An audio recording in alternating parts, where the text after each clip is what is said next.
Car prices are going to go up. There's no doubt about it. Ford just recently announced $1 billion in additional costs last quarter simply because supplies are getting more expensive.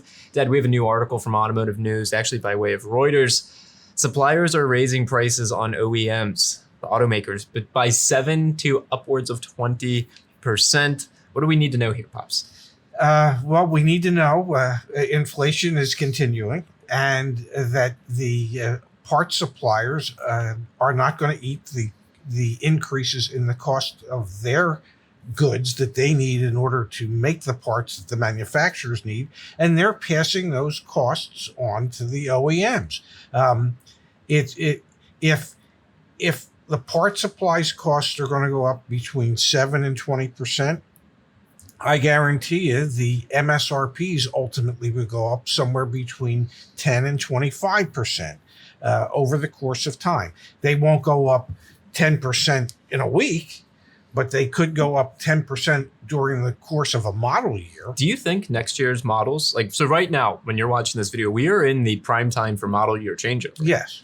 We're going from 2022s to 2023s. Yes. Do you think we're going to see 2023 MSRPs significantly higher as a result of what's been happening over the past few quarters for these automakers? I think as these suppliers continue to raise their prices to the manufacturers, that the manufacturers will have a certain point in time where you'll say anything invoiced prior to January 1st will be at the old invoice and the old MSRP.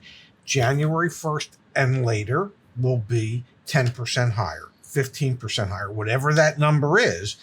And manufacturers have been doing that for years, but the increases are typically much smaller than that. It's been a long time since we've seen situations with the suppliers having to, the raw materials just keep going up dramatically, so that they have to pass these costs on to the manufacturers. There'd be no margin for the suppliers, and they have to pay people. Yep. So we're seeing suppliers raise prices, and the reason they're raising prices is because their suppliers are raising prices. And the cost of raw materials just keep going up. And eventually that all trickles down to you and I. Yeah. Now, let's put this into perspective. Ford, in their most recent quarterly update, said they expect to finish their quarter with 40 to 45,000 unfinished vehicles sitting around waiting for parts. That's up from the 18,000 unfinished vehicles. Last time we got an update from GM, it was close to 100,000 vehicles that they were waiting on parts for. Eventually, if you're these automakers, you just got to pay up, buy the expensive part. Because, these things just sitting there they're not going to be worth anything when they finally get sold to the retail customer. What model year will it be? Well, you can't change the VIN, and the VIN was established when it went into production. So if it's a 2022 when it was built, even though it's sitting and it's not completed, the VIN was assigned when it went into production. It's going to be a 2022 when it's completed. Whether it's completed in January or February or March or whenever it is, it's still going to be a 2022.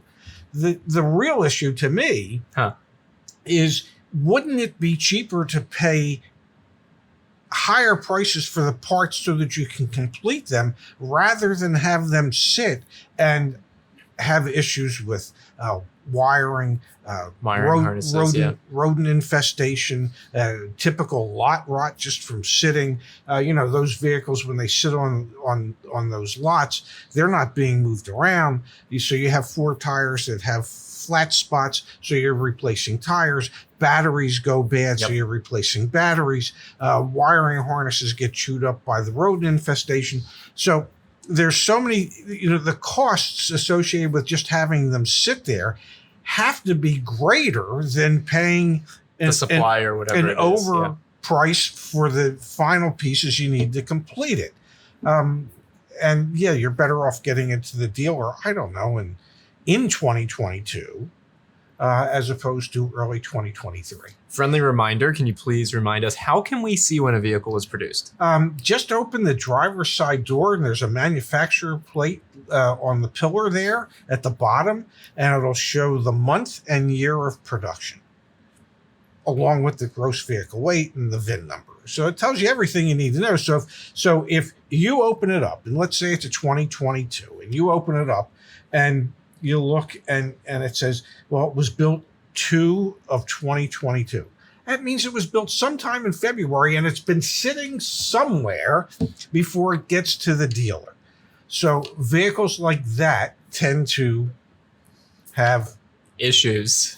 Lot rot. Yeah. Yeah. I think that is a great like just tip or trick to know if you're going to buy one of those Ford Broncos that has been sitting there, if you're going to go buy one of those GM products, whatever it is. Even if the car was built in February and delivered to the dealer in March, and the dealer's been sitting on it for 6 months. Yeah. You know, you need to be careful with that because maybe the dealer hasn't been moving the vehicle around a lot as much as they should. Maybe the tires have developed flat spots sitting there, or rodent infestations there. So there's batteries. I mean, we literally at the mini store, every month, every battery was tested in the vehicles that were sitting. Wow. And they were tested for 2 reasons. One, because we needed to make sure they were still good.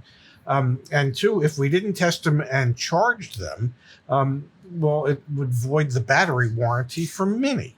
And if they went bad, guess who wasn't paying for it? Mini wasn't paying for it, so the dealer wasn't. And a battery in a Mini is about $300 installed.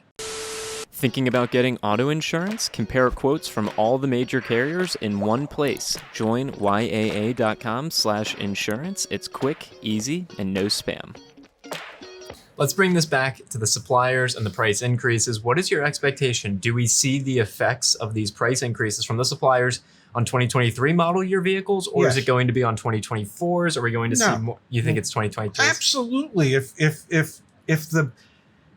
7 to 20% increases in the part supplies are going to be shifted to the ultimate manufacturer, well, they're not going to just eat all that. And you got to think, if we're hearing about this now in the press, this has all been happening behind closed doors for months already. Yeah, so I would not be surprised that we have some significant price increases during the course of the 2023 model year. As prices go up to the manufacturer, then the price to the consumer is sure to follow. Is what to follow? Sure. There it is. Yeah. It's sure to follow, I said. All right. Well, maybe one of these days we'll have to do a revised video on when to buy a new car, kind of our prognosis for what 2023 looks like. We'll do that eventually because this definitely influences my thinking. I mean, prices are going to be more expensive next year. So anyway, that's the update. Thank you, Automotive News, for publishing that. It's honestly a bit intimidating and scary. Makes me think that, unfortunately, even as average transaction prices for new vehicles approach $50,000. And even as interest rates continue to go up. And somehow I feel like it just goes up even more for new cars. But at a certain point, it's going to force people out of the market. It already is. We're seeing it. Thanks, Yes. Pops. Thank you.